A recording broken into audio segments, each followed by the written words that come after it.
Look at that beautiful sunset. Looks better out of a school bus. Hey there, everybody. How's it going?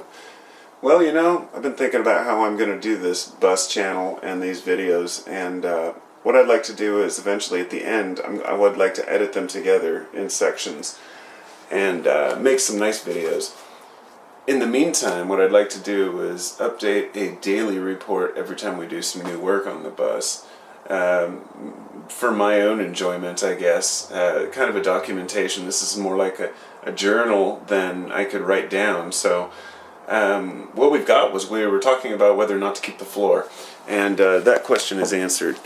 It was stupid for me to even assume that I could get away with it when nobody else does. So we've got some rust here. But it's not too bad. I mean, I'll just scrub it out and seal it and everything. The problem is that there's these racks right here. Now these racks were notched into the plywood, so I can't just leave them and like tear the plywood out around them and leave those.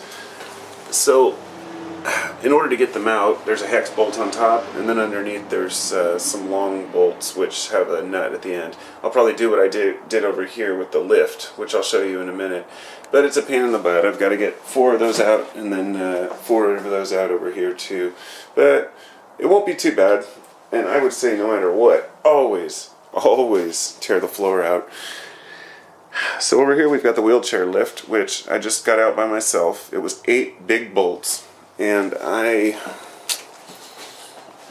removed it, but I haven't been able to get it out because it's like 400 or 500 pounds. I put it on Craigslist for like $300.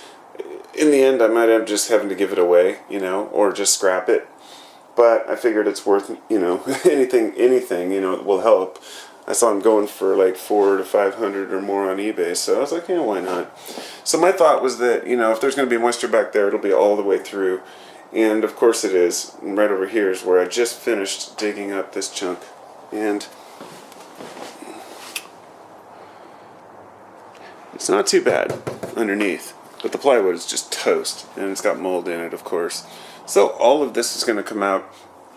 I'm still debating on the ceiling and the sides, because I might insulate over the top of that, because I'm going to seal the top, and I already caulked in the exits, but I'm probably going to put a window in there eventually. So just having this thing out is awesome. You know, I've got this extra door, and I can figure out what to do here.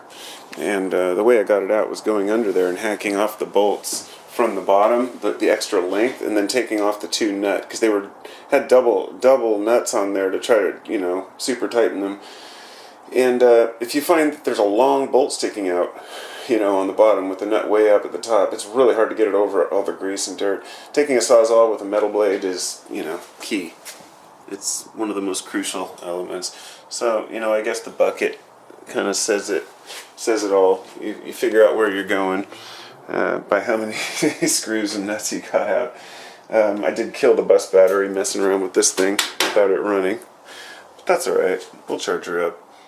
So that's the daily update, and yeah, I can't wait to make a full length when I'm going to take a lot of these and edit them together, because throughout the day I'm taking several videos of the process, and if I ever get to the point where I know how to edit them together, then I'll put them together into a movie. So peace.